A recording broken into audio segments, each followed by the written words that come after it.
In today's lesson, we will learn that what are the main things we should remember before singing any of our ragas. ठीक है, तो पहली जो चीज़ है वो ये है कि किसी भी राग को गाने के पहले हमें उस राग को ये समझना है कि वो हमारा फ्रेंड है। ठीक है, जब तक हम ये नहीं सोचेंगे तब तक हम उसके बारे में अच्छे तरीके से जान ही नहीं पाएंगे, है ना।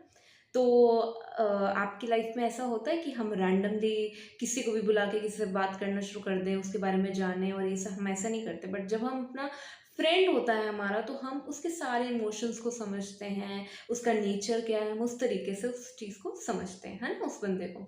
तो इसी तरीके से जब राग को गाना है तो राग के कुछ करेक्टरिस्टिक्स, कुछ लक्षण होते हैं जो जिनको हम जब तक नहीं जानते ना, तब तक हम राग को बहुत ही ब्यूटीफुली प्रेजेंट नहीं कर सकते। अब पहला क्या है कि राग को जानना है तो उसके बारे में करेक्टरिस्टिक्स तो जानने ही पड़ेंगे, उसका नेचर क्या है, मूड क्या है, क्या इमोशन प्रिडिक्ट कर रहा है वो राग।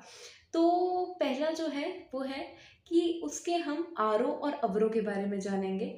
आरोह अवरोह एक छोटा सा एक स्केच है, कह लो कि एक छोटी सी ड्राइंग है, समझ लो कि हमें उससे पता चल जाता है कि उन आरोह अवरोह में कौन से स्वर हैं जो वर्जित हैं, कौन से स्वरों का प्रयोग हो रहा है, राग की जाति क्या है, कितने स्वरों का प्रयोग हो रहा है उसमें। तो वो हमें छोटा सा एक समरी टाइप कह लो, जिससे हमें पता चल जाता है कि हाँ, ये एक हम मोटा मोटा पता कर लेते हैं कि हाँ, इस राग में ये चीज़ है। ठीक है, अब आती है बात पकड़ की। तो पकड़ क्या है?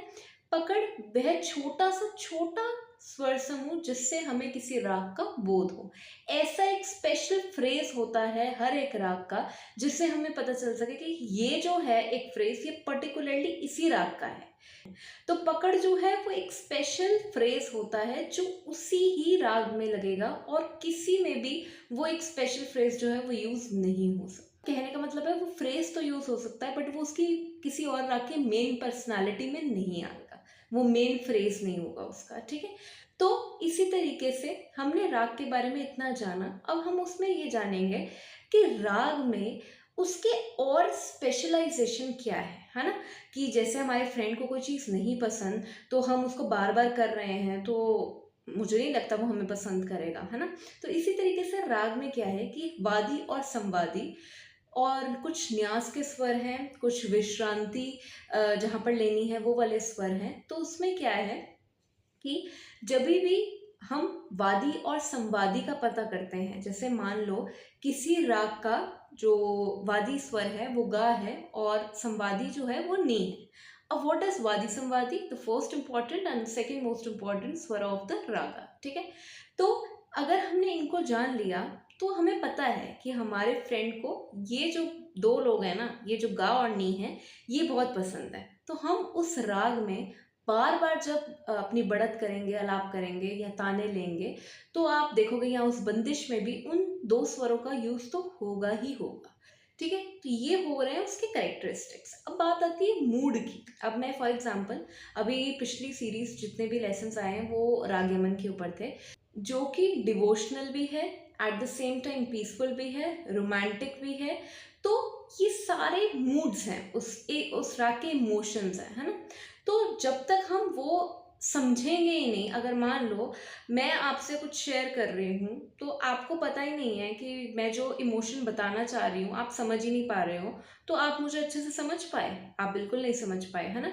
तो इसी तरीके से जब तक हम राग को पूरा अच्छे से समझ नहीं जाते, उससे पहले हमें राग को गाना नहीं चाहिए। ठीक है, तो ये सारे जो है राग के लक्षण हैं कि कौन से स्वर उसमें यूज हो रहे हैं, क्या उस राग की इम्पोर्टेंस है, क्या मेन फ्रेजेस हैं। जैसे हमने पिछले उसमें राग यमन में बहुत एक जो लास्ट लेसन था वो इसी पे ही था कि what are the main phrases of raag Yemen.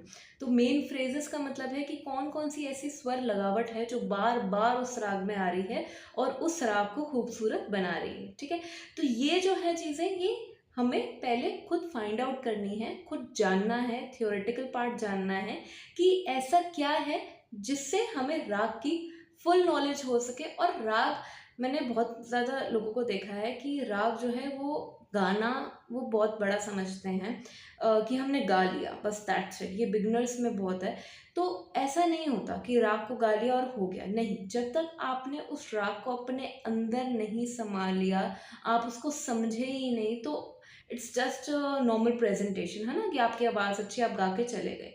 But जब तक आप उसके मूड को नहीं समझोगे, वो चीज़ उस राग में आएगी नहीं। वो मेलेडी पार्ट, वो जो राग का एक इमोशन है, आप अपने गाने से दूसरों को तक पहुंचा ही नहीं सकते, वो डिलीवर ही नहीं हो पाएगा आपका इमोशन। तो जैसे कि कुछ राग मॉर्निंग में गाए जाते हैं, कुछ राग शाम को गाए जाते हैं, कुछ जो है रात को गाए जाते हैं। तो जैसे राग भैरव है, ठीक है। अब भैरव जो है वो प्रातःकालीन राग है ना, मतलब सुबह 4 से 7 के बीच में वो गाया जाता है। तो वो एक टाइम है। अब मैं ये नहीं कहती कि जो बिगनर्स हैं वो एकदम ही फॉलो करना शुरू कर दो, नहीं, आप शुरुआती उसमें हो, आप सजा रहे हो अपने नोट्स को, आप अपने काम कर रहे हो नोट्स पे, जब आप थोड़ा सा हो जाओ कि नहीं मैं कर सकता हूँ या कर सकती हूँ, अब कि मुझे आ गया है थोड़ा थोड़ा कि मैं कर पा रही हूँ, तो आप कभी भी देखना, आप उस राग को उसके निर्धारित समय में, जो डेजिग्नेटेड टाइम है उसका, अगर आप उसमें गाओगे तो आपको एक अलग ही पीसफुल माहौल मिलेगा और लिटरली आप उस राग को फील करोगे, उसके इमोशन को फील करना शुरू कर दोगे। तो ये सारी चीज़ें बहुत इम्पॉर्टेंट हैं एक राग को गाने से पहले। और फिर आप उसके देखिए, आप बेसिक वार्म अप किसी भी राग को शुरू करने से पहले आप अपना बेसिक वार्म अप मत छोड़ना, क्योंकि आपका जो गला है वो हर एक दिन देखो न्यू है। तो आप जब तक उन बेसिक नोट से ही रूबरू नहीं हुए, आपने उनका ही रियाज नहीं किया, तो आपके गले में वो बात नहीं बन पाएगी, ठीक है। तो आप कोशिश करो कि जब भी आपको कुछ भी क्लासिकल गाना है या एनीथिंग, कुछ भी आप गाना, तो आप अपने दिन की शुरुआत जो है वो बेसिक रियाज के साथ करो। खरज के जो नोट्स हैं वो लगाओ, बेसिक अलंकार पलटास जो है वो प्रैक्टिस करो अलग अलग तालों के साथ। तो वो एक बेसिक है, वो जो आपको करना ही करना है रोज़। उसके बाद अपने राग को आओ, थ्योरेटिकल पार्ट समझो, क्या लग रहा है क्या नहीं लग रहा, उसके राग के मूड के बारे में जानो, किस समय में गाया जा रहा है, सब कुछ करके आप राग को गाओ। अभी भी एक राग का एक सिस्टम है कि उसको गाना कैसे आपको गाना कैसे है कि पहले तो आप नॉर्मली उसका स्वर विस्तार करो। स्वर विस्तार क्या है, आपने आरो अवरो गाय पकड़ गाई, ठीक है, आपको समझ आ गया कि ये स्वर है, ठीक है, आपने एक स्ट्रक्चर माइंड में डिपेक्ट कर लिया है। उसके बाद आपको स्वर विस्तार में आना है। अब स्वर विस्तार में कैसे है कि आप उस राग के अलाप करो, ठीक है, तालबंद अलाप नहीं होते, नॉर्मली स्वर विस्तार करना है। जितनी देर आप अलग अलग फ्रेजेस उसके बनाओ, मेन मेन फ्रेजेस को गाओ, ठीक है, और वो बहुत ही धीरे उसमें गाओ लय में, ताकि वो जो है आपको उस राग में आप घुल मिल जाओ उसके साथ, वो एक सराउंडिंग्स आपके ऐसे हो जाएं कि आपको पता हो कि हाँ हमने यही राग गाना है, ठीक है। तो एक वो कनेक्शन बन जाए बेसिकली अपने फ्रेंड के साथ, ठीक है, जो गया गया हमारा राग, ठीक है। अब बात आती है कि आप उसके बीच में अलंकार गाओ। उसके बाद आपने जो किया, आपको स्वरों का समझ आ गया, आपने धीरे से भी गा लिया, सब कर लिया, तो आप ताल लगाओ और उस राग के अकॉर्डिंगली कि कौन सा स्वर लग रहा है क्या नहीं लग रहा, किसके बाद कौन सा स्वर आ रहा है, कोई वक्र स्वर है तो उसको उसी तरीके से, स्वरों की लगावट कभी भी चेंज नहीं होगी, ठीक है। और अलंकार के पैटर्न्स बनाने बहुत ईजी हैं, जैसे आपने नॉर्मल बेसिक अलंकार किए हैं उसी तरीके के पैटर्न्स बनाओ, बट स्वरों की लगावट को ध्यान में रखते हुए, ठीक है। उसके बाद आप अपनी बंदिश शुरू करो कि आपको क्या गाना है, कौन सी बंदिश है, ठीक है, और उस बंदिश के जो लिरिक्स हैं उसका कहीं से भी गूगल से मतलब निकालो और उसको देखो कि वो एक्चुअल में, क्योंकि कई बार क्या है कि इसमें बंदिश में पर्टिकुलरली लैंग्वेज यूज़ हुई होती है ना, तो हमें नहीं, आम भाषा में हम जो हिंदी बोल रहे हैं वो उसमें कई बार नहीं भी होती, तो हमें कई कई बार कुछ कुछ समझ आ रहा था, but exactly we can't understand कि क्या है वो, किस चीज़ पे बंदिश बेस्ड है।